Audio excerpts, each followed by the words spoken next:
Oh boy, the past couple of days have not been the best time to be an internet user, huh? Greetings, folks. I'm your host, Jasirium, and man, do I have a bit of a doozy of a video to present to you all. Now, normally I don't talk about stuff like this on the channel, and I have been debating on whether or not to cover what's been happening or just to leave it be and let others handle it, but I figure I may as well throw my hat into the ring. So, pull up a chair, grab a drink or some food, and hold on to your butts and their cracks, because we are going to be diving into some pretty crazy stuff. Now, a quick disclaimer before we begin. The things that will be discussed in the video will be a little bit controversial, and I may make a couple friends or enemies depending on what is brought to the table. With all that being said, here we go. The chaos first started with several games on digital storefronts like itch.io and Steam getting delisted after the main payment processors that they have used for years, that being Visa and MasterCard, were swamped with phone calls from a group known as Collective Shout. And they caved and requested several developers to either remove or delist the games that didn't meet their guidelines. A lot of the gaming public didn't like what was happening and pounced into action, to the point where they decided to fight fire with fire against Collective Shout by flooding the phone lines of both Visa and MasterCard, among many other payment processors, with phone calls and complaints of their own. This whole ordeal is still going on, and it may or may not continue for years to come, though we'll let time be the judge of that. Aside from people raging about not being able to access games on either Steam, itch, or elsewhere, there has been a lot of questions, complaints, and concerns of data and privacy, whether it is through AI systems being implemented to guess a user's age depending on the type of content they watch on platforms like YouTube and what have you, or security breaches where personal information, such as driver's licenses or personal photos and messages, get into the hands of hackers and other bad actors of the online world. First, there was the data breach on T, a dating app for women who would share information about men that they would potentially date, and warning about any red flags that come up during the dates. The app was, ironically, created by a man named Sean Cook as a result of a series of terrifying dating experiences that his mother had, which involved her getting engaged with men with criminal records and experiencing instances of getting catfished.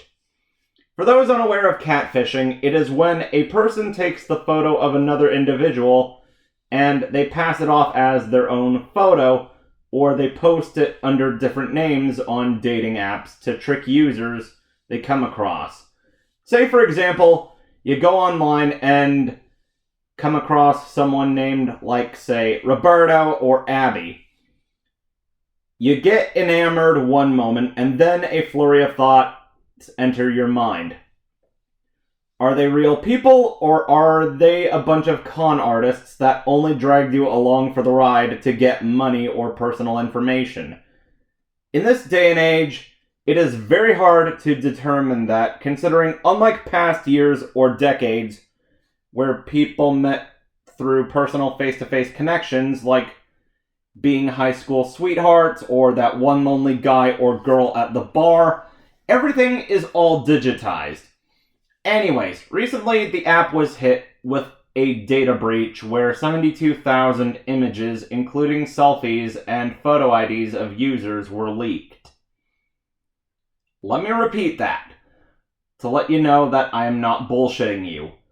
On an app that was seen as either essential or divisive, depending on who you ask, that being women or men, 72,000 bits of personal data were nabbed. A majority of that stolen information belonging to users who signed up before the month of February in 2024, which was gathered up and circulated on a Friday and ending up on a thread on 4chan of all places. Following that fiasco, T is in the works with a couple third-party experts in security to ensure that a repeat of this does not happen again. Though, given how much data was exposed, there's a likely chance that either the users of the app continue to use it with caution, or they have lost their trust in it. I cannot say for certain which of the two is chosen, but that's up to the affected users to decide. Laws, laws, laws, laws. We've all had experiences with them throughout a massive portion of our day-to-day lives. Many laws exist, ranging from common ones like no trespassing on private property or no littering, to ordinances of how loud music can be, to having pets on a leash, and then we have some pretty ridiculous ones, like having a donkey sleeping in a bathtub being illegal. But we're not going to be talking about those laws. The laws we are going to be talking about are the ones revolving around online safety. Depending on who you ask, they are either a necessary part of the internet ecosystem, or they are harbingers of mass surveillance that could be detrimental to one's identity and privacy. Specifically, we are going to be talking about the Online Safety Act from the UK, the Kids Online Safety Act, or KOSA, being proposed in the United States alongside the Shielding Children's Retinas from Egregious Exposure on the Net Act, or SCREEN, and the Children and Teens Online Privacy Protection Act, otherwise known as either CTOPPA or COPPA 2.0, among many others. The laws mentioned here have the purpose of protecting children and teenagers from harmful materials, such as suicide and self-harm-centered content, having age verification systems in place to prevent the access of pornographic content, and the banning of targeted advertising. While these purposes are necessary, according to the lawmakers proposing them, a lot of people, myself included, have addressed a couple of concerns of what they may entail, such as how the usage of an AI system can easily mess up, and that there will always be moments that, despite these laws being passed, there is always going to be ways that people will figure out a way to try and cheat the verification system. Those and the worry of privacy being invaded.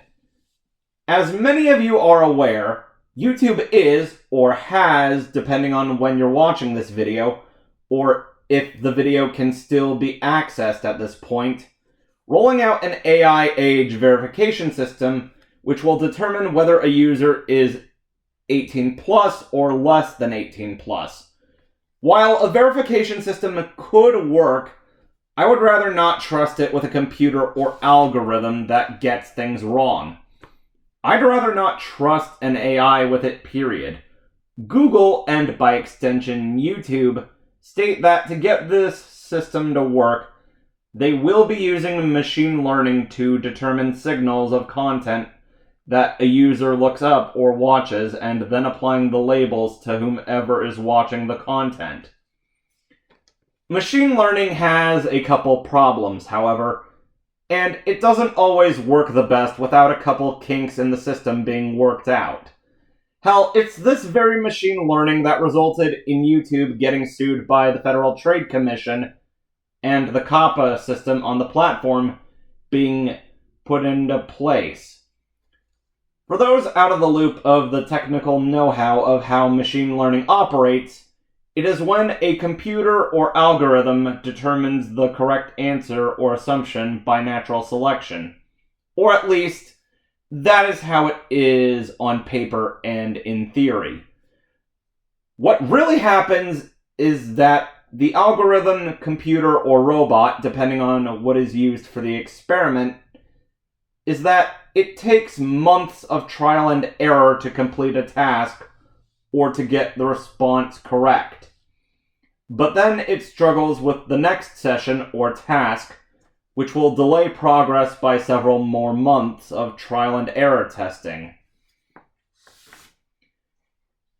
In YouTube's words, if the system gets its determination wrong, which may happen quite a bit, there is several ways to correct it. But the one thing brought up that has people jumpy about this system is the option of providing a selfie, credit card, or government-issued ID, such as a driver's license or passport. We already provided a birth date when signing up in the first place. Why the insistent need for knowing someone's full legal real name? That just sounds like ringing the dinner bell for hackers, scammers, stalkers, and other dangerous people that would wish pain, bodily harm, or even death upon a person or the people they know and love, as well as a dystopian society film or show just waiting to become reality. Not only that, but it is nothing more than an absolute invasion of privacy. But wait, what happens if we don't comply to whatever is asked of us in the studio? Well, there's several limitations of features. All those fancy schmancy perks you once cherished, Thanos snapped out of existence. Goodbye to longer video times, sayonara personalized ads, adios to making money on the platform, all intermediate and advanced features gone. All the videos you had, privated by default. This is sheer madness.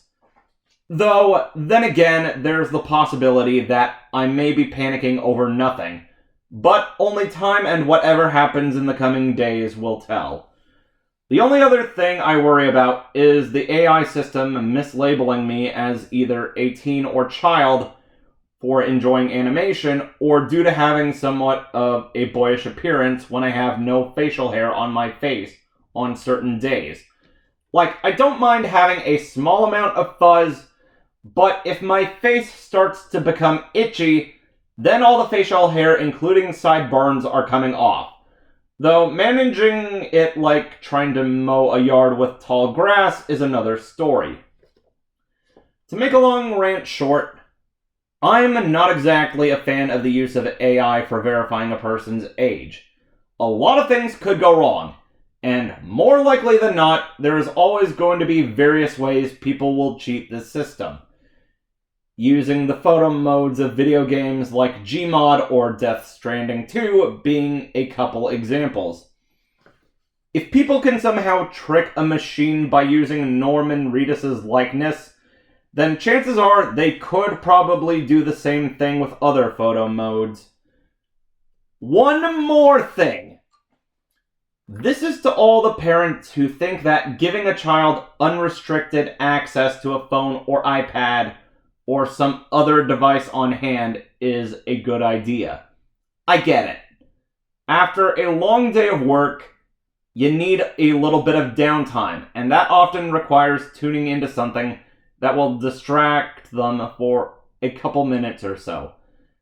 But you are the parent, not the government, not YouTubers, not social media, not corporations. The things your kids watch or come across depends on you.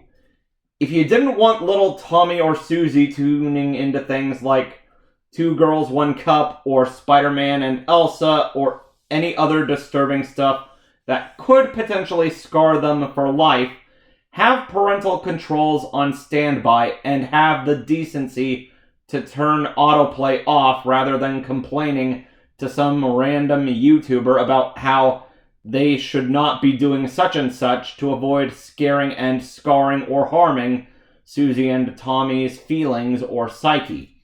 My point is, monitor what they watch closely and intervene when something comes up that they should not be looking at. That way, it's a sort of win-win for everybody. Anyways, this was a pretty long-winded tangent, and I'm just tired. Everyone is tired. So, what are people doing now? Well, a lot of people are protesting these instances, hoping changes will occur and things will probably go back to the way they were. Whether you participate in them or not, that is your choice. And I say more power to you. Just be careful out there. And for the love of God, don't do anything stupid or illegal. We already had one incident at YouTube's headquarters where a disgruntled user hurt others over a demonetizing decision that many of those employees probably didn't have control over. We don't need a repeat of that or something worse happening. Now, if you'll excuse me, I'm probably going to take a bit of time to detox from all the stress. When I will be back, it is hard to say given the current circumstances, but I hope to return soon. This has been your resident digital shadow known as Jasirium, saying ta-ta for now.